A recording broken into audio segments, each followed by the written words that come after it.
Hello and good morning, everyone. Good Happy morning. holidays.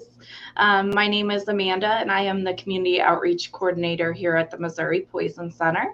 And with me today is one of our registered nurses and specialists in poison information, Abby. And she's going to help me talk about some of the toy safety for the holidays, including some potential items that we want to just be careful with our kiddos. So, welcome, Abby. Yes, Thanks thank for you. joining me. Yeah, I'm happy to be here. I hope everyone had a good Thanksgiving, and I'm sure you're all gearing up for Christmas and the next holidays to come. Yeah, it's coming up very quickly with shopping and holiday time and realizing that it's less than a month away. So let's go ahead and just talk a little bit in general about some toy safety.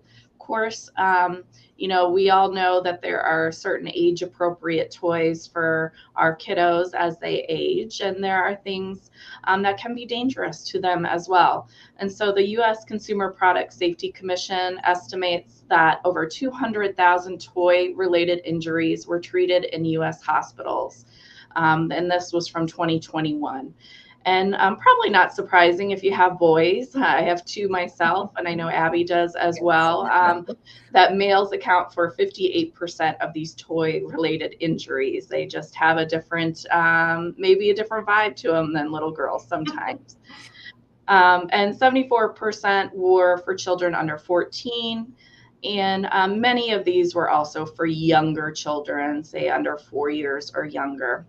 And one of the most common toy injuries that we aren't going to focus too much on, but it is certainly a concern, is choking in terms of the size of their trachea. It's really no wider than a straw. And so some of these toys can be quite small. The little pieces, whether it's little Legos or these little magnets or other pieces of games and such, can be quite small and can be a choking hazard. And many toys, as kids play with them, become broken or damaged, and that can also put children at risk. And so, one of the things that I've learned from other injury prevention specialists and people is to think about like the size of a toilet tissue tube or a paper towel tube and how that size is.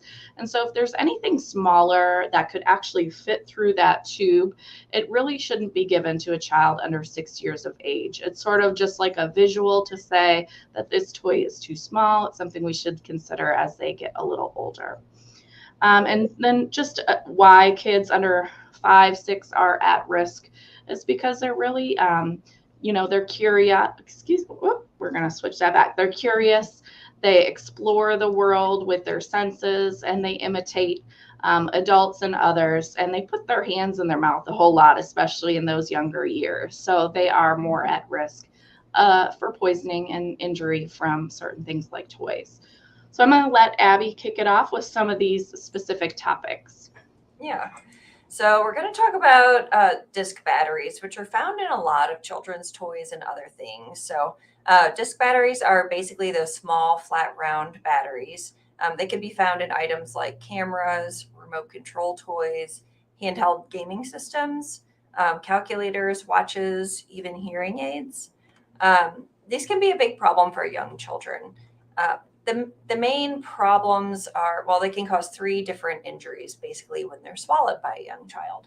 So, number one, it can get lodged in your esophagus or your throat, or possibly in your airway. So, obviously, it would cause a blockage to your throat or your breathing if that's the case. And then it also puts pressure on very sensitive tissues in your throat and your airway when that happens.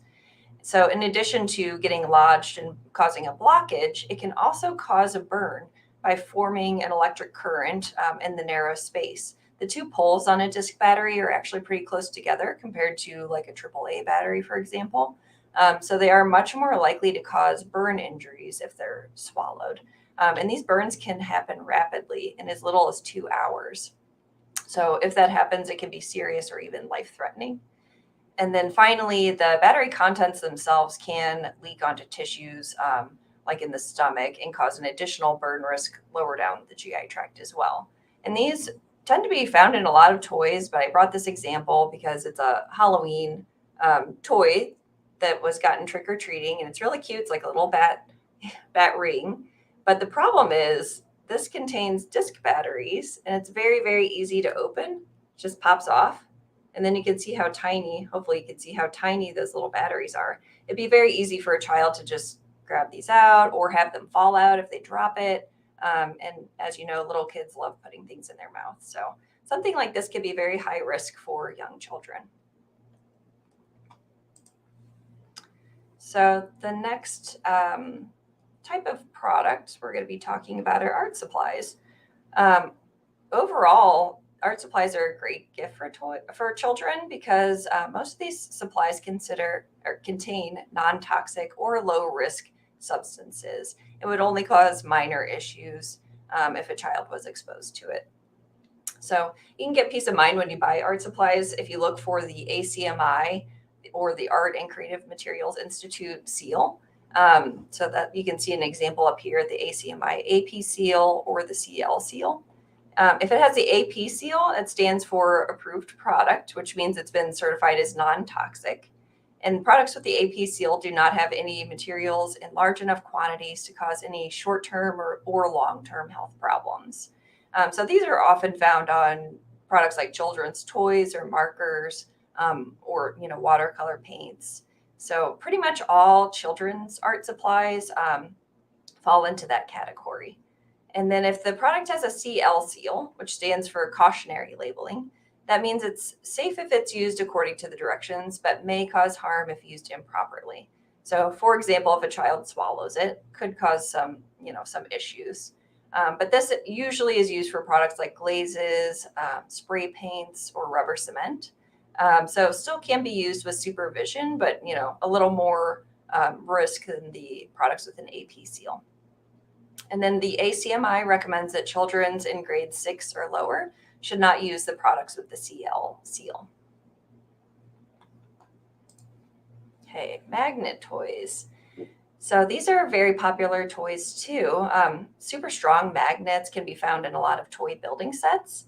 They're also found in like stress relieving items or desk toys. Some of the brands would be Zen magnets, Digidots, or Buckyballs. Some can be very tiny, like smaller than the tip of a ballpoint pen. And some of the sets can contain like 200 of these magnets. A lot of these are actually 10 to 30 times stronger than a household refrigerator magnet. And there was actually a ban on these magnets for a time for children, but that was lifted in 2016, making them available in stores again. And since the ban has been lifted, there have been 6 times more ingestions in 2019 than in 2016. So the main problem with these is that, of course, they're super tiny. They can be swallowed very easily. I actually have a little example here too. You can see how tiny just one of these is. So it's easy to lose. Young children somehow find everything on the floor that you didn't even know was there. So if you lose one, a little kid will probably find it. And the problem is if you swallow one of these, if you swallowed one, probably not a big deal, but if you have more than one, they can attract each other or they can attract another metal object, which can pinch sections of the intestines and actually cause holes or injury or lead to infection or death. So if you have any magnets like this, they should ideally be stored, locked up and away out of sight. For children, older children who are playing with them, they should really be used with adult supervision, ideally. And then after you're done playing with them, make sure they're counted and stored, properly after use, so nothing is left behind for a younger sibling to find. And avoid using any magnets like that for like fake body piercings, which some teenagers or preteens will use for like a fake nose or lip or tongue piercing. And then make sure to follow any current or upcoming recall notices from the Consumer Safety Commission. Okay, water beads. These are super popular toys. Water beads or sensory beads are small, super absorbent polymer crystals. And when you put them in water, they can grow to about the size of a marble, or some of them can grow larger. Luckily, the very large ones, for the most part, have been taken off the market. But the size they grow to depends on the brand, and it depends on how long they soak in water. So people use these often as educational tools and entertainment for young children. For young kids, these are often used for sensory tables or sensory bins. because they can help with sensory skills and hand-eye coordination. These are made from super absorbent polymers. They are usually synthetic, but they can be natural. And most of them are, most of the ones today are artificial and made from petroleum products such as polyacrylate and other acrylics. So are they safe for toddlers? Unfortunately, it's very easy for young children to put these beads in their mouth, ears, or nose. They're designed to expand in water, which makes it potentially unsafe if a child swallows it because, of course, there's liquid in your GI tract, and they could potentially expand further and then cause a blockage. And then, of course, it can be a choking hazard if a child swallows one. So if young kids are using these, they should always be supervised for sure. Ideally, it'd be best for older children, but I know a lot of preschoolers do benefit from these, but they really need close supervision. And then if you have water beads, storing them appropriately is really important. So make sure that they're up and out of reach. You can store the full-size water beads in airtight containers like a jar or a lid with a snap top. And then make sure you rinse the beads first, then store them without water. And you want them away from pets and children, ideally in a locked cabinet. And, we forget about our pets sometimes, but this is also something that a dog would potentially find on the floor and eat, and it can be a problem for them as well. So if you do have a problem with someone swallowing a water bead, don't panic and call the Missouri Poison Center, because we have specially trained nurses and pharmacists that can help you with this exact situation.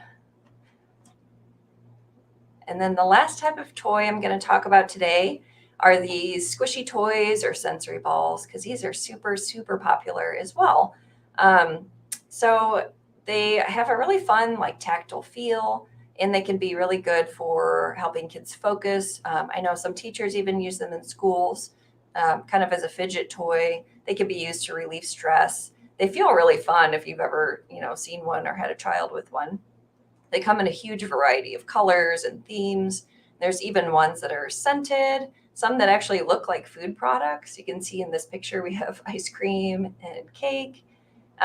So these types of toys are basically asking for young children to bite into them. Toddlers and little kids, of course, they put everything in their mouth anyway, but because these feel so interesting or sometimes they look appealing, it's really common for children to put these in their mouth. So the insides of these toys are usually filled with a silicone-based gel or other polymer. Sometimes they're infused with glitter or microbeads for an enhanced tactile feel. And then the microbeads inside are usually made of a rubber polymer blend, and it may not expand as much as an SAP bead or a water bead. However, the beads in here still pose a choking hazard or potentially an obstruction risk to young children if they are swallowed. So many manufacturers actually claim the toys are non-toxic or the contents are non-toxic, especially if they're marketed for children.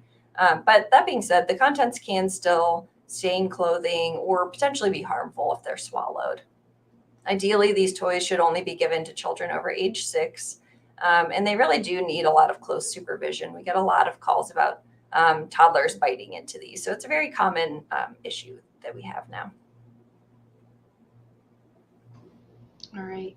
Thank you very much, Abby, for all your insight on many of these toys, whether it is a toy with a magnet, the little magnet balls, or a button battery, or even some of our water beads and foam toys. There are dangers and things we want to be careful of with when we provide toys to our children this holiday season. So if you have any questions or have an exposure to any of these products, or if you're just concerned and have a question about a product, feel free to give one of our nurses or pharmacists a call on the Poison Helpline.